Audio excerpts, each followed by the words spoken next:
You know how people say life can change in an instant? Yeah, turns out they were right, though in my case, instant came with airbags. A cracked tibia and the sweet sound of my Spotify playlist being rudely interrupted by screaming and crumpled metal. Cheers for that. There I was, minding my own business. Emotionally stable for once, or close enough, headed to work, humming along to a 2006 banger that probably hasn't aged well, when the universe, in its infinite wisdom, said, let's spice things up. And by spice, I mean slay me into next week via a bloke who clearly believed stop signs were a suggestion and physics was a myth. Cue the Whiplash Symphony. Next thing I know, I'm lying in a hospital bed that smells like bleach, tears, and broken NHS dreams. My leg is now in 2 parts, united only by pins, screws, and a prayer. I've got one of those snazzy gowns on, the kind that gives you full ventilation at the back and full humiliation at the front. My dignity? Left at the crash site, probably still wedged under the bumper. Now, as I lay there staring at a ceiling tile with a suspicious crack shaped, exactly like the state of Texas. Why do I know that? My phone buzzed on the side table. I thought, here comes the emotional support. The love, the dramatic monologue from my boyfriend. Maybe a hang in there Teddy, or at the very least, a dodgy hospital vending machine chocolate bar. Wrong. So very wrong. But we'll get to that later. For now, just imagine me in all my post-crash glory, bruised, bandaged, emotionally unstable, and sipping lukewarm tea out of a plastic cup so thin it folds if you breathe near it. Honestly, peak romance. The nurses were lovely though. One of them called me love, in that aggressively nurturing way only British healthcare staff can manage. You know? Like they'd also absolutely rugby tackle a relative who brings in outside food. Anyway, there I was, broken leg, broken playlist, and as I was soon to find out, a relationship that was also about to be medically declared non-responsive. Now call me old-fashioned or wildly delusional, but if you've been in a relationship for 4 years, you might reasonably expect that. When you get hospitalized with a broken leg, your partner doesn't immediately transform into a budget version of a Love Island reject. I wasn't asking for Shakespearean sonnets. I wasn't expecting him to dramatically storm into the ward, with flowers clenched in his teeth, and a trembling bottom lip. Though, frankly, at that point, I'd have settled for a Tesco meal deal and a half-decent hug. Instead, my darling partner took the opportunity while I was laid up, bruised, and high in painkillers to host what can only be described as a public relations campaign for the emotionally vacant. There he was, on Instagram, grinning like a man who's just discovered deodorant for the first time, at a party I wasn't invited to. Not that I could have attended unless they'd installed a ramp, and wheeled me in like a novelty cheese platter. But wait, it gets better. Sitting next to him? His ex. The one he definitely didn't still talk to. The one I totally imagined in my insecure little head, according to him. Yeah, that one. And the caption? Finally free from the needy drama queen and her constant demands. With a laughing emoji. A laughing emoji. Because nothing says emotional maturity like mocking your injured girlfriend with punctuation. I stared at the screen in stunned silence. The kind of silence normally reserved for tax bills and surprise pregnancies. Now I'd like to tell you I threw the phone across the room, or cried dramatically, or screamed so loudly a nurse came running. But the truth is, I just stared at it for a solid 5 minutes. Because what else can you do when the person you loved for nearly half a decade chooses? The moment you're full of morphine and metal rods to go, and soft launch his toxic comeback tour? Some people cheat in secret. Mine did it with ring lights and a caption that read like it was. Ghostwritten by a bitter raccoon. With a vendetta. Let's talk about those constant demands, shall we? Apparently, being upset when your boyfriend forgets your birthday counts as being clingy now. Asking him to take his shoes off on the carpet? Emotional terrorism. Expecting monogamy? Well, now I was just being unreasonable. It was the kind of betrayal that would make a soap opera writer say, "Bit much, mate." So there I was, freshly betrayed, like fractured. And apparently too needy for a man, who once thought microwaving tinfoil was a bold cooking technique. And you know what the worst part was? I still had 36 hours left in hospital with nothing but that post to stare at and a pudding that looked like someone gave up halfway through making it. But don't worry, the real performance was still to come. Spoiler alert, it includes panic attacks, mum interference, and enough irony to make Alanis Morissette rewrite the song. There it was. The moment that officially confirmed I had, in fact, entered a parallel universe. A photo, just a simple photo. Innocent enough at first glance, if your idea of innocence involves betrayal, lager, and the spiritual reappearance of an ex with the personality of wet cardboard. The scene? A party, of course. He's perched on a sofa that probably smells like regret and cheap aftershave. Beer in one hand, smug grin in the other. And nestled right beside him, with all the grace of a woman who's done this before, his ex, draped over his lap like a decorative throw cushion made of bad decisions. But the piece de resistance? The caption, written like a teenage diary entry set to angry boy band energy. Bold capitals. Multiple exclamation marks. Just enough passive aggression to make a nun flinch. Finally free from the needy drama queen and her constant demands. I blinked. Read it again. Blinked harder. Check the name. Yep, that's him. That's my boyfriend, or rather ex-boyfriend apparently. Though funnily enough, no one sent me the memo. Needy drama queen. Right. Because God forbid I ask him to reply to a text within the same calendar month. Or remember that I have allergies. Or heaven help us. Request that he doesn't flirt with the waitress while I was sitting right there inhaling chips and secondhand humiliation. Honestly, if reminding him that socks do, in fact, come in pairs qualifies as emotional labor, then yes, guilty as charged. Your Honor. Sentence me to life with scented candles and zero tolerance for man-children. Let's break this down, shall we? Finally free, like I'd shackled him to a radiator and made him listen to my feelings on loop. Needy drama queen. You mean the woman who literally paid half your rent and booked your mom's birthday dinner because you forgot she existed?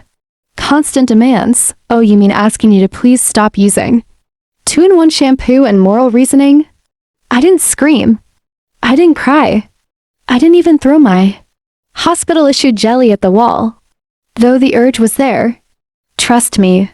Instead, I just stared at the screen with the calm, cold clarity of a woman whose emotional threshold had just been reset by Instagram. It was public. It was petty. And it was pathetically on brand for a man who once referred to a microwave meal as home-cooked. To top it off, his mates were commenting things like, "Yeses, bro. 'Bout time. She was dragging you down." Oh, was I? Down where?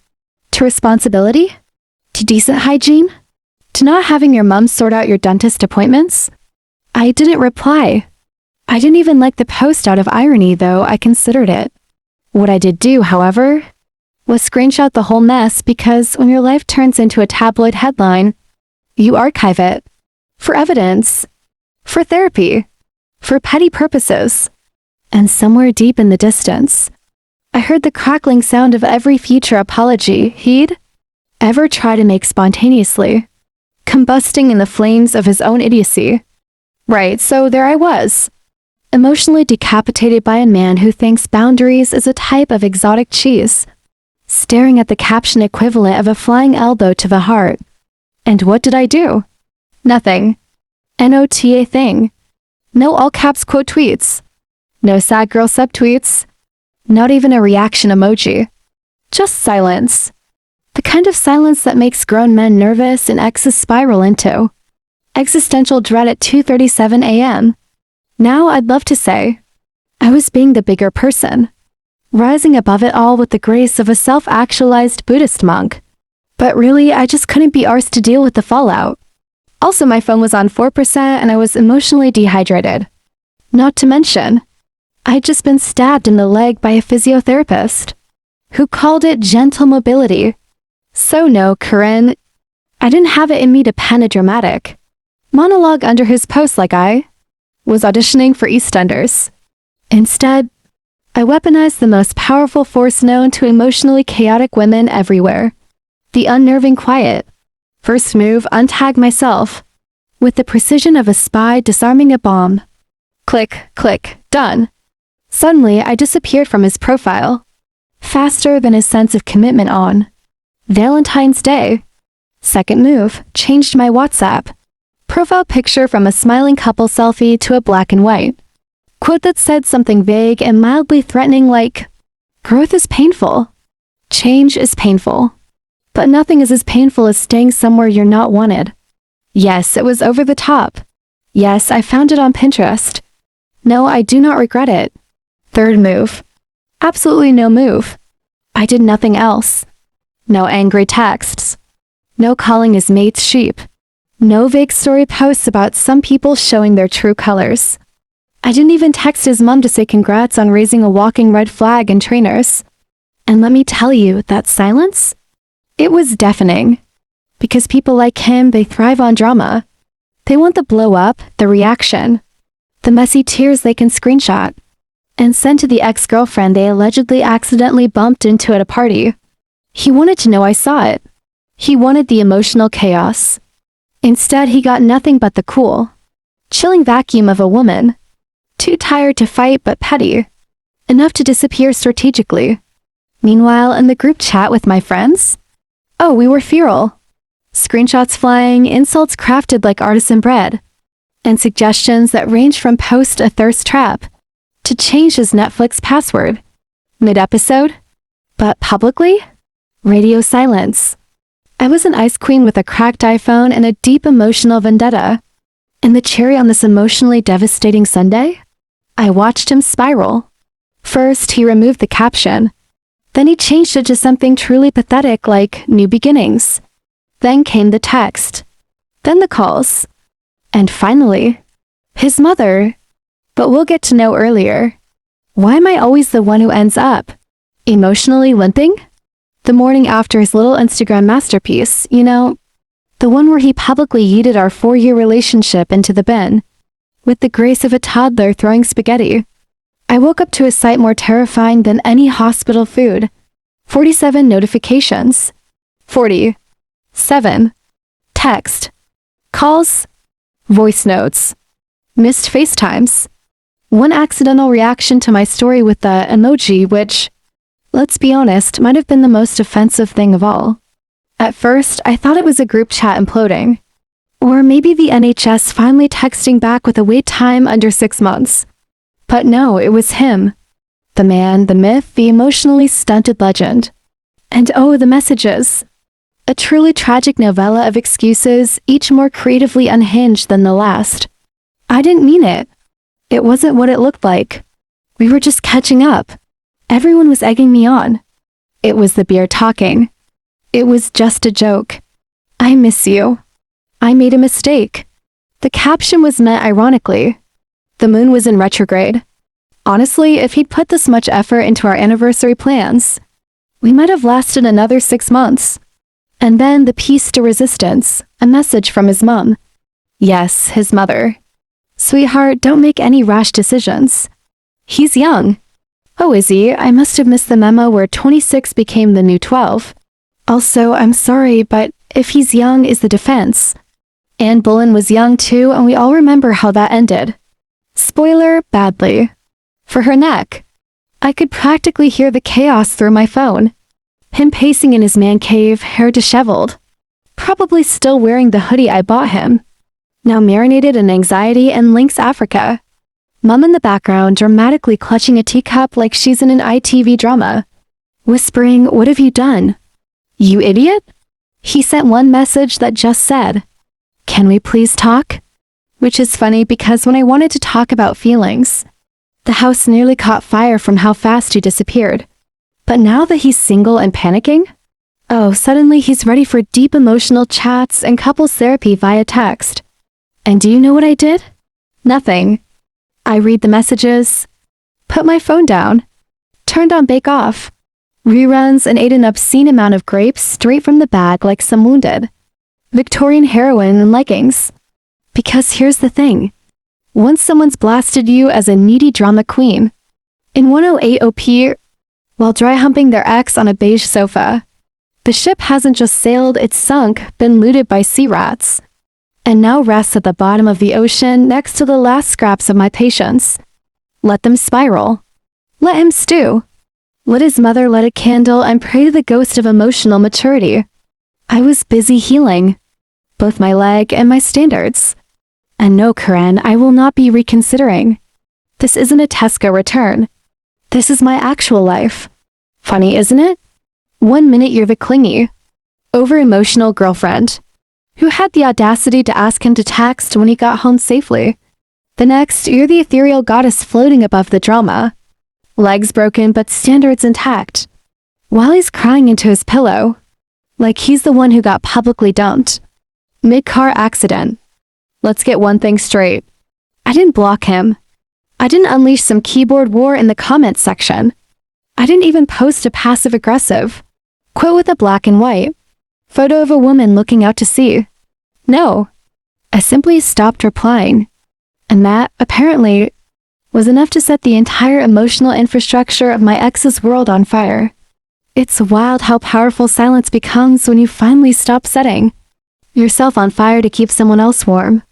Ironic, really, considering he never even noticed I'd put the kettle on, let alone that I'd been boiling for years. Suddenly, I wasn't needy. I was graceful. I wasn't dramatic. I was processing in my own time. And apparently, my lack of communication was mature. Translation? They were panicking because I wasn't screaming. And when a woman isn't screaming? Oh, she's either healing or planning a funeral, emotionally speaking. I check my phone and just watch it all unfold. Desperate typing. Deleted messages. Just checking in. His best mate even sent me a thumbs up. A thumbs up. As if I'm a Labrador who just did a trick. Even his mom, oh bless her, started calling me love again. As if affectionately slipping into mother-in-law. Mode could erase the fact her son essentially referred to me as human. Baggage with a Wi-Fi password. The group chat? Ice cold. Mutuals? Liking my posts like I was the second coming of Florence Nightingale with Wi-Fi. Him, lurking on my stories like a ghost with regrets and no self-awareness. I didn't need to say anything, because when someone expects chaos and they get calm, it's 10 times more unsettling. Like showing up to a boxing match and your opponent just smiles at you and quietly leaves the ring. And that's when it hit me. Power isn't screaming into the void or throwing your phone at a wall, though I came very close. Power is letting someone talk themselves in circles while you sit there, sipping weak hospital tea and planning the playlist for your emotional glow-up. Let him spiral. Let them all wonder. I had healing to do of the body and the playlist variety, because somewhere between the accident and the Instagram betrayal, I realized something beautifully ironic. He may have thought he was finally free, but so was I. So there I was in hospital. Legs still doing its best impression of a traffic cone and my sanity, hanging by a thread thinner than his excuses, when I get the most unexpected plot twist in the form of a DM. From her. Yes, her. The ex he was photographed with.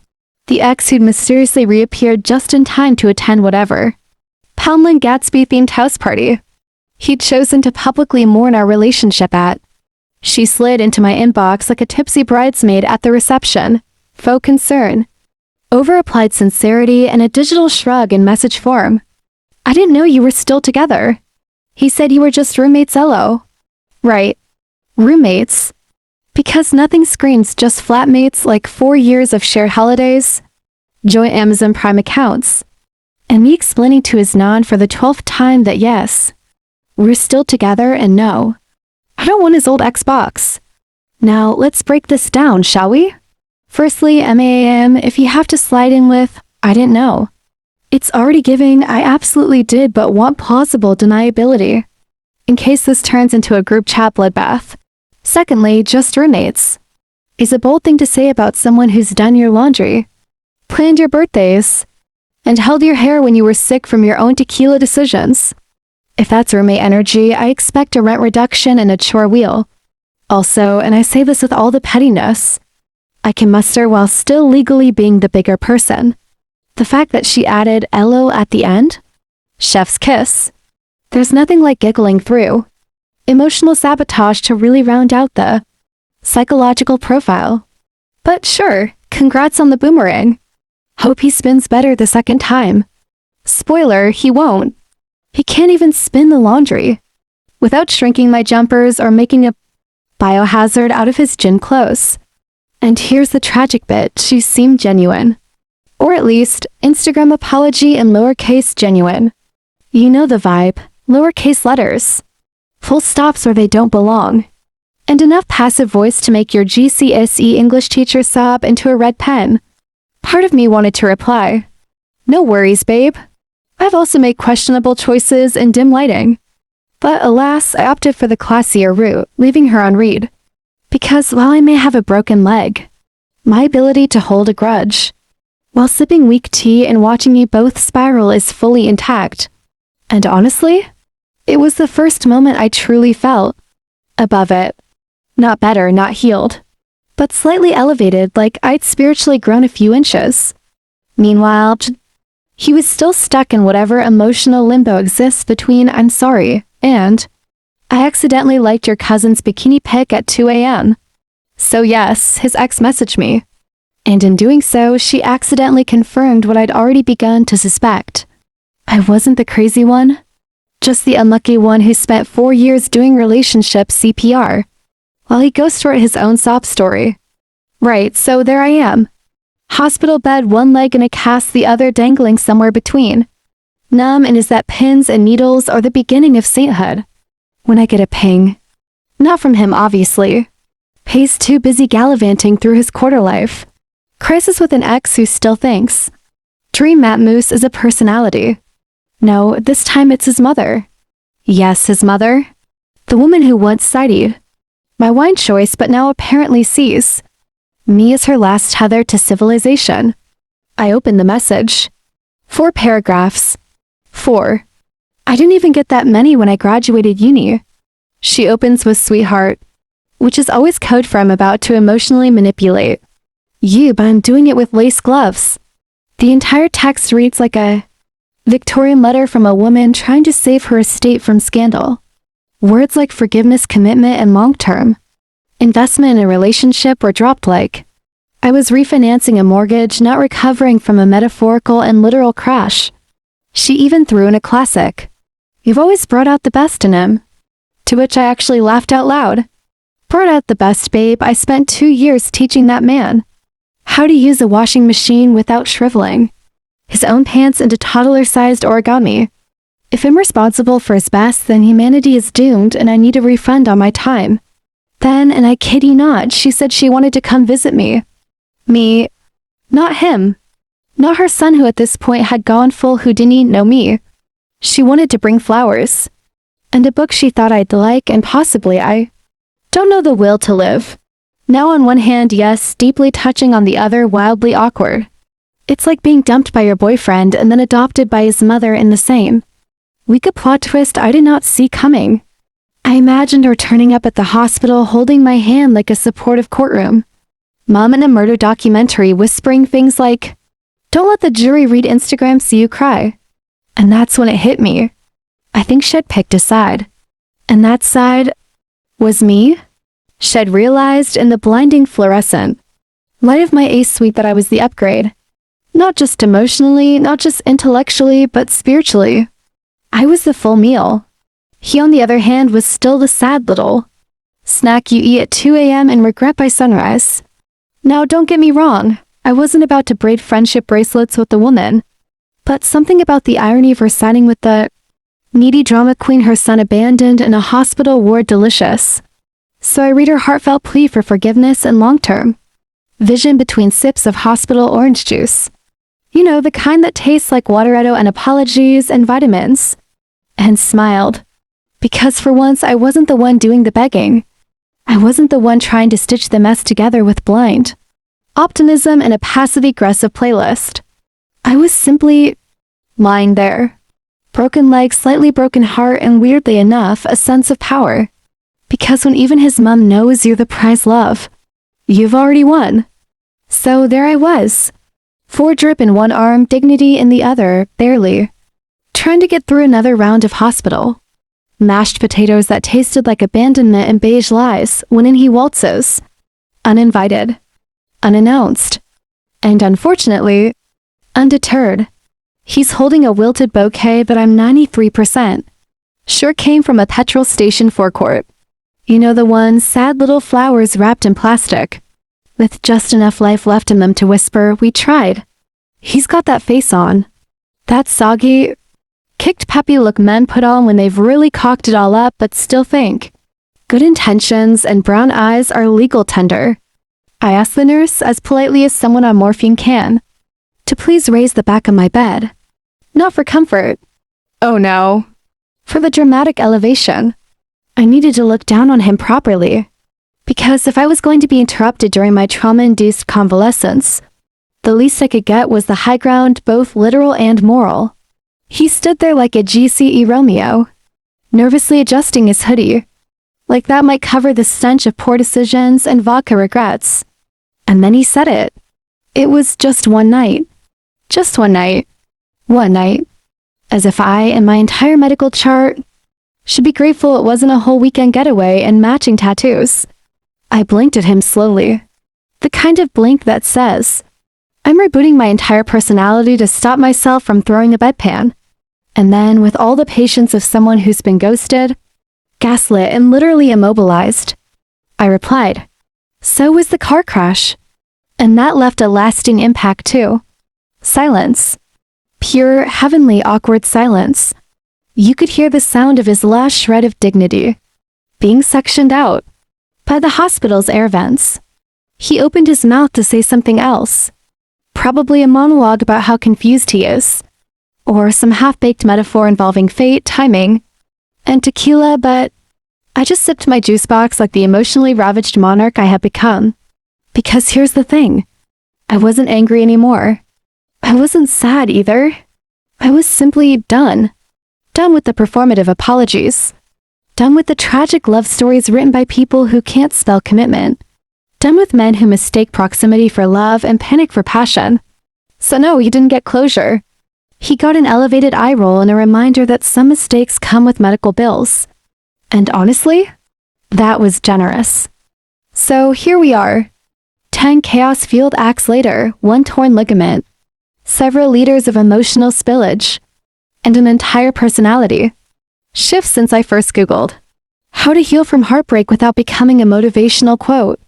What did I learn, you ask? Well, apparently loyalty is a suggestion. Maturity is seasonal. And deodorant is still optional in some social circles. But dignity? Dignity is non-negotiable. Sure, I didn't get closure. But let's be honest.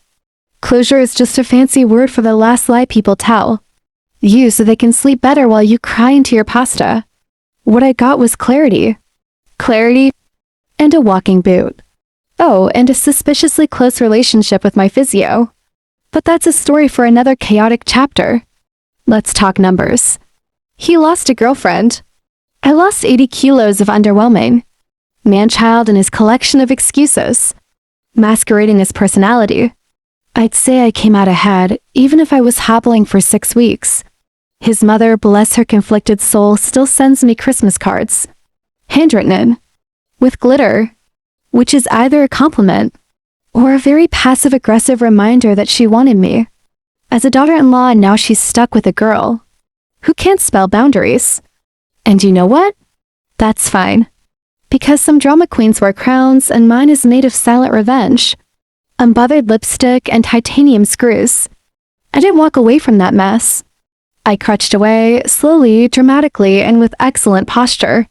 So if you're ever sobbing in a hospital gown while your ex stares at you like you're the plot twist in his redemption story, just remember this. You don't need closure. You need carbs, a playlist called Rise. Petty Queen, Rise. And the kind of silence that echoes louder than any apology. And most importantly, don't waste your pain. Make it a punchline. Because healing might take time. But sarcasm is immediate. End of chapter. Or as I like to call it, how I lost a man and found my spine.